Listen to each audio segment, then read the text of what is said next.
Wow, so I just watched Tales of the Jedi, and between this and Andor, I don't think you can argue that this is some of the best Star Wars we have gotten in so long. I mean, basically probably since the Clone Wars Season 7, which actually came out years ago at this point. But the tales are laid out essentially in two separate stories, one following that of Ahsoka and one following Count Dooku. So I'm going to break this up into two videos. Today we're going to talk about the Count Dooku arc, and in the next video we're going to talk about the Ahsoka arc. The first episode, titled Justice, we see a pretty young Count Dooku and his Padawan Qui-Gon Jinn, and they're on a mission to a world which looks extremely broken down and just completely neglected. I think it's interesting here too that Qui-Gon Jinn doesn't actually have a Padawan braid that I can see, so I don't know if he's actually a Jedi Knight here and not a Padawan, or if as a Padawan he never had one, which would kind of make sense since he's never exactly followed the Jedi traditions to the T, so it would make sense for his character never to have donned the braid. But they're searching for a senator's son who's been kidnapped by the people of the planet, and they realize through their investigation here that the senator is actually a horrible person that is probably channeling money to himself and completely neglecting his own people. The senator's son even vows to help the people because he's pretty much just appalled at what his father's done to these people. Eventually, though, the senator does show up, and Count Dooku says that he's not actually going to arrest any of them because he's on a secret mission for the Jedi, and he's here to investigate. Most importantly, I think, in this scene, he says that he does not work for the Senate, but for the people of the Republic. Ironic, though, because he ends up working for Palpatine, who is the Senate, so technically he does work for the Senate. Dooku tells the senators to stand down, but of course he does not, and fires upon them. And then Dooku takes out his lightsaber in just one of the most badass ways. I mean, Dooku here is awesome, and this is a dude that I would actually love to see a lot more of. And he actually ends up using the dark side here when he force chokes the senator, maybe for the first time ever as an actual Jedi, and he also uses it to just completely manhandle Qui-Gon and just shoot him back into the barn. Luckily, Qui-Gon is a really quick thinker though, and he realizes immediately that the only way to snap his master out of this trance-like state is to get the senator's son involved and then kind of make Dooku see the son just trying to fight for his father's life. And he thinks of this so quickly that it almost makes me think that this isn't the first time Dooku's used the dark side, because Qui-Gon knows exactly what to do to snap him out of it, so I feel like that comes from experience of a time when Dooku's lost it before and Qui-Gon didn't know what to do, or it took him too long to think of the correct solution. But it's also possible that Qui-Gon's just really good with understanding people and understood really quickly what was happening. Dooku tells the senator that he's going to rid the Senate of this corruption, which is actually a very central theme for people turning to the dark side. And when he's actually snapped out of it by Qui-Gon and the senator's son, you can actually visually see the demeanor in his face change, and you know that his personality was almost completely altered while under the influence of the dark side. I think it just goes to show you how deeply the dark side can twist your emotions and turn you into a person that does things that they would normally never do. But then in the next episode, Choices, we see a slightly older Count Dooku with a young Mace Windu, and they're on a mission to Raxus to retrieve a Jedi that was slain there. And this episode is really highlighting the major differences between the personalities of Mace Windu and Count Dooku. Mace wants to follow the Council's orders to a T and not deviate from them at all, whereas Count Dooku wants justice because he believes that there's more to this story and he's going to get to the bottom of it. When Dooku asks to further investigate, Mace is a little bit uncomfortable, but he does go along with it, and in the investigation they find that the blaster bolts came from behind, which means that it was actually the Royal Guards that shot down the Jedi and not some crazy ambush. So they get into a bit of a fight there, and the senator ends up dying. I think it's also important to note that the whole reason for this was because the guards were trying to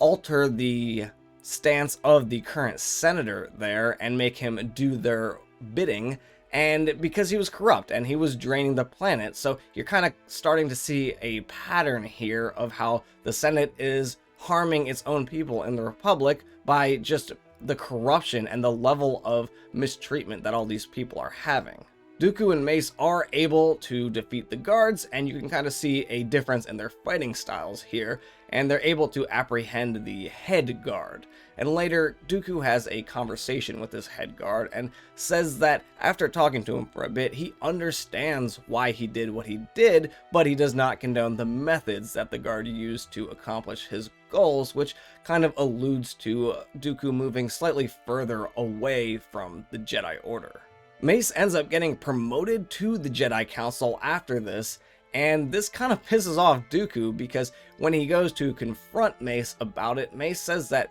he followed the Council's orders to a T, so they like him more essentially, and Dooku instead got a senator killed, and even though he brought the killers to justice and uncovered a plot against the Senate, that doesn't really matter to the Council because the thing is, he didn't follow the Council's orders, so it wasn't, I don't want to say a punishment, but it kind of was in Dooku's eyes, and he felt like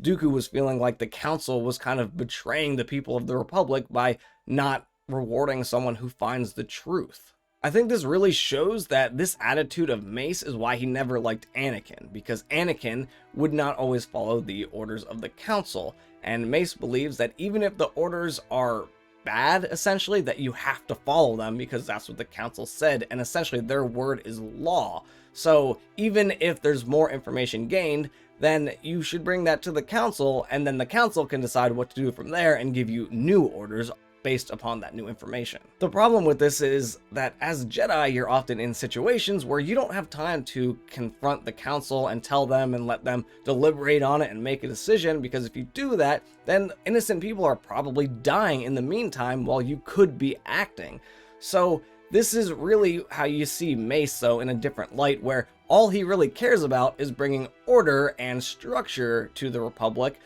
but often it's at the expense of the people of the Republic who just kind of sit by and suffer while all the Council does is talk about it, which is really appalling to Dooku. Finally, we get the third episode, the Sith Lord.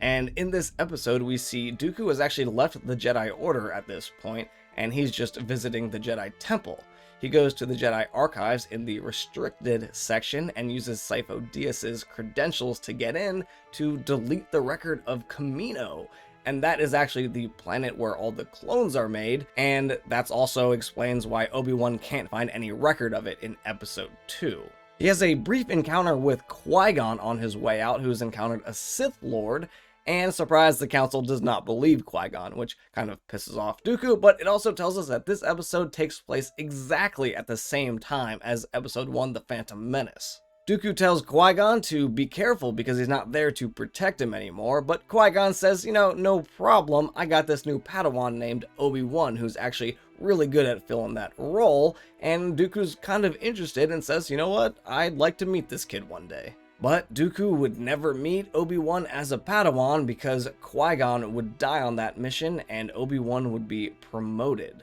We then see Dooku standing at a tree that Qui-Gon used to visit a lot, and he is clearly crushed by the death of Qui-Gon. But more importantly, he's angry. He's angry that the Council did not believe Qui-Gon, and he essentially at this point blames the Council for Qui-Gon's death. He talks with Jedi Master Yaddle, who has stepped down from the Council because of the actions that led to Qui-Gon's death,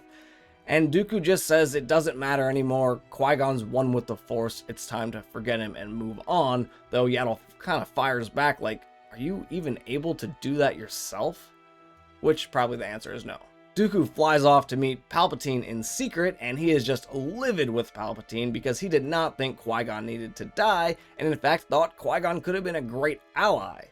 Palpatine, of course, says, yo, cool your jets, I also lost an apprentice, so it's time to suck it up and move on, essentially. I think it's clear here that Dooku did really love his Padawan or care for him deeply, but it's also very clear that he's been working with Palpatine for a little while now, not as his apprentice, but definitely in some conspiracy type ways since before Episode 1, The Phantom Menace. We know Dooku's not the apprentice yet because he does still have a blue lightsaber, but then Yaddle shows up unfortunately to confront him, which is a bad move for Yaddle. She tries to convince him and turn him back to the light side, and I actually do think Dooku considers it there for a few moments, but just like Anakin, he doubles down. He then attempts to kill her and throws a giant door down on her, which I thought was going to be one of the most gruesome deaths of the Jedi yet, but it turns out that Yaddle's actually pretty strong in the Force, and she is able to lift it all by herself,